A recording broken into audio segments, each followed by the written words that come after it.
Hello students, this is Ankit from Kailasha Foundation Fun and Learn portal and it is your chapter correlation analysis today. So have you ever heard did that demand and supply move in opposite directions? Have you ever heard hard work is proportional to success? If yes, then correlation is very simple chapter for you and you are going to understand it in a few minutes only. Correlation between two variables means the dependence of one variable. I have clearly written everything here in simple terms. I will walk you through the chapter and will discuss the key points of the chapter one by one. So correlation between two variables means the dependence of one variable on another and vice versa. Correlation analysis aims at establishing a percentage idea of dependence. Means one variable is depending upon the another, but not always 100% dependence. Okay, then what percent is the one variable depending upon the other is our concern, and that is measured in form of correlation. Correlation doesn't bound itself to depends or not depends only, but it helps you in determining the level of dependence. For example, acceleration depends upon both the mass and the object of the mass of the object and the force applied. So we can't guarantee that 100% dependence only one factor, either mass or force. So what percentage factor is involved? That is an important factor. Okay, but if we consider actual practical problems, then the scenario will be more complicated. For example, height and weight of a person. Obviously, the height is approximately proportional to the weight in teenage, but you cannot guarantee that if height is increased 1.25 times, then the weight will also increase 1.25 times. So, usually in teenage, height is approximately proportional to the weight, but it doesn't always move proportionally, it deviates. And the deviation says that there is no perfect correlation. No perfect correlation. Okay. Correlation is measured by a factor, and that factor is called correlation coefficient. Correlation coefficient is denoted by R. For negative correlation, it ranges from 0 to minus 1, and for positive correlation, it is from 0 to 1. So the correlation coefficient is denoted by R and it ranges from minus 1 to 1. Negative is minus 1 to 0 and positive is 0 to 1. So overall minus 1 to 1. There are multiple ways to measure correlation coefficient and there are four ways. Here there is a table of bivariate data and thereafter I have discussed various measures of. There are multiple ways to measure correlation coefficient. Correlation coefficient is measured first in via scatter diagram. Scatter diagram it is only a visual measure of correlation. Correlation. Look at the bottom four diagrams.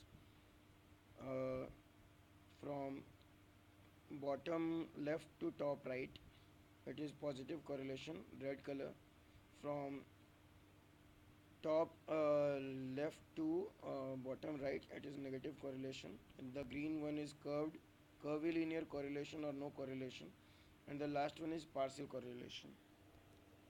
No correlation or zero correlation is indicated by the green diagram below, the curve shaped. Okay. So the visual method of measuring correlation is scatter diagram. Scatter diagram measures uh, approximately what approximate value is that of R. Okay. The next one is very good measure and the most used measure of correlation coefficient, Carl Pearson product moment correlation coefficient.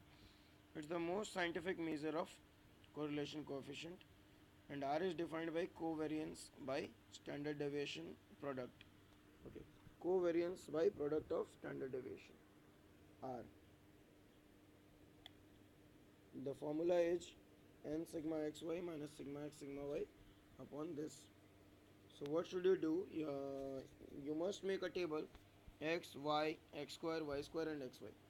and when you sum it up, you get sigma x, sigma y, sigma x square from this table, sigma y square from this column, and sigma xy here. N is basically the number of pairs, and it can be simply counted. So you put the values in the formula and you get R. Okay. And the last one is Spearman's rank correlation coefficient. Spearman's rank correlation coefficient is used when we have to measure two qualitative variables, and it is used mostly in contests like beauty contest, okay, or personality tests, etc. When various judges rank the participants according to themselves, and an overall result is to be given. We have to consider another type of correlation, that is spurious correlation.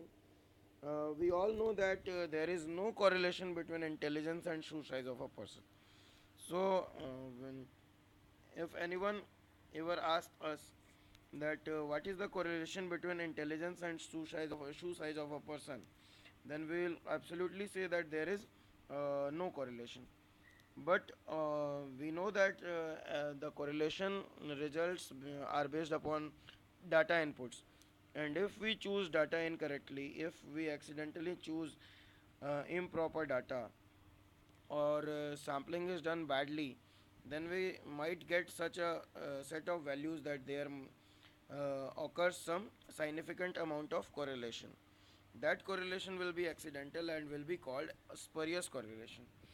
The correlation between two variables which otherwise have no causal relationship is called spurious correlation.